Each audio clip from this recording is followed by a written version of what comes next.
Hasto ditetapkan tersangka pun elit PDI diperiksa bergiliran, tapi Harun Masiku belum ditemukan berbulan-bulan. Keterlibatannya karena tersangka suap dan rintangi KPK tangkap Harun Masiku.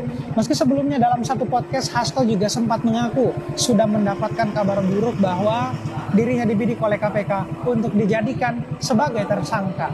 Katanya karena menyinggung Pak Jokowi dalam disertasinya serta terkait langkah politiknya di Pilgub Sumut. Di satu sisi, kita memang harus menghormati proses acara yang berjalan. Meski di sisi lain, sangat sulit untuk menafikan jika penetapan tersangka ini ada sesuatu di baliknya. Tapi kita harus adil dalam pikiran. Jika sesuatu itu buruk, bukan berarti lawannya baik, bisa jadi malah lebih buruk. Sebagai masyarakat, kita harus kritis ke semua pihak.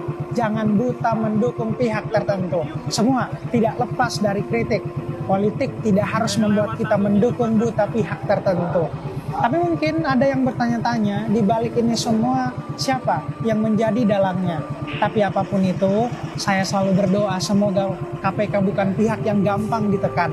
Sebab sebagai rakyat biasa, kami udah sangat lelah dipertontonkan drama perceraian yang tidak berkesudahan. Sementara beban hidup semakin berat. Gimana menurut kalian? Debat tetap pakai ada.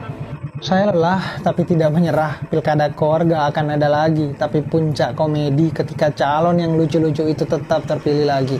Apatis terhadap politik adalah pilihan. Namun hal itu berarti kita memilih untuk kalah. Pilkada hari ini bakal jadi hari paling menentukan dalam perkembangan daerah kamu. Tetap hancur seperti jalan rusak di depan rumahmu yang belum sempat diperbaiki. Padahal sudah berjanji berkali-kali.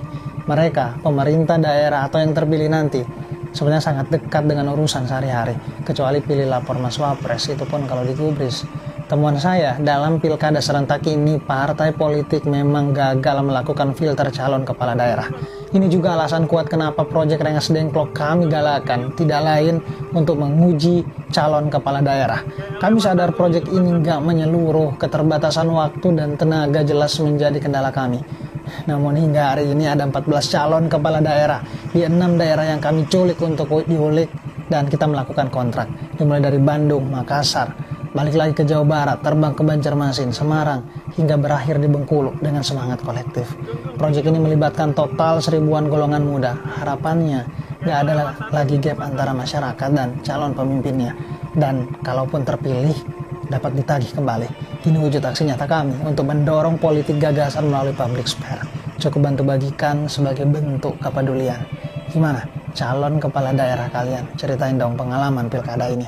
Debat tetap pakai adab. Lapor balik pihak terkait. Guru honorer Bu Supriani divonis bebas karena tidak terbukti bersalah. Ibu bahkan mengatakan terima kasih kepada semua yang telah mendukungnya sampai akhir. Saya yakin semua di belakang ibu. Keadilan sosial bagi seluruh guru di seluruh Indonesia, tidak terkecuali.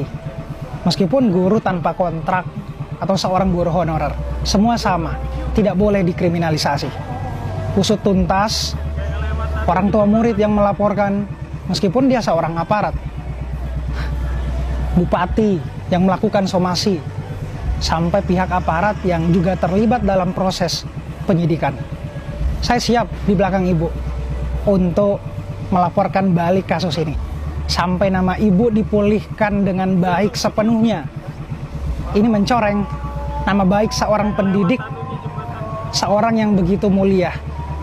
Membantu Ibu Supriani seperti membantu ibu saya yang juga seorang guru honorer.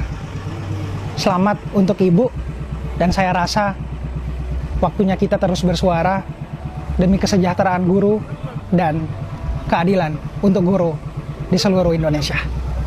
Tolong, apa yang salah dari Jaksa Jovi Bahtiar jika karena mengkritik penegak hukum yang doyan flexing dan menggunakan kendaraan dinas untuk tujuan pribadi?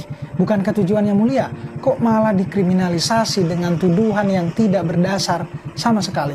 Dan yang lebih parah, kini Jaksa Jovi diberhentikan sementara dengan alasan tidak masuk kerja dan statusnya sebagai tersangka. Padahal menurut Jovi semua ketidakhadiran itu dipalsukan agar bisa menyingkirkan dirinya. Menurut pengakuannya sih, Jovi telah mendapat izin dari atasannya untuk menjadi pemohon di MK selama 5 hari. Namun bukti persetujuan cuti itu sengaja dihilangkan agar menjadi alasan pemberhentian dirinya. Pak Oknum Jaksa yang terhormat, saya kira kita sepakat kalau flexing bagi pejabat adalah tidak tepat, apalagi sampai menggunakan kendaraan dinas untuk kepentingan pribadi. Lantas, kenapa tersinggung jika diberi masukan? Jatuhnya publik menilai jika di instansi kejaksaan nggak ada bedanya dengan instansi korup lainnya. Jika ada yang kritis apalagi melawan, akan diserang bersamaan. Gimana menurut kalian melihat kasus ini? Apakah kita butuh jovi-jovi lainnya agar instansi kejaksaan bisa terawasi? Syariah, dapat tetap pakai adab.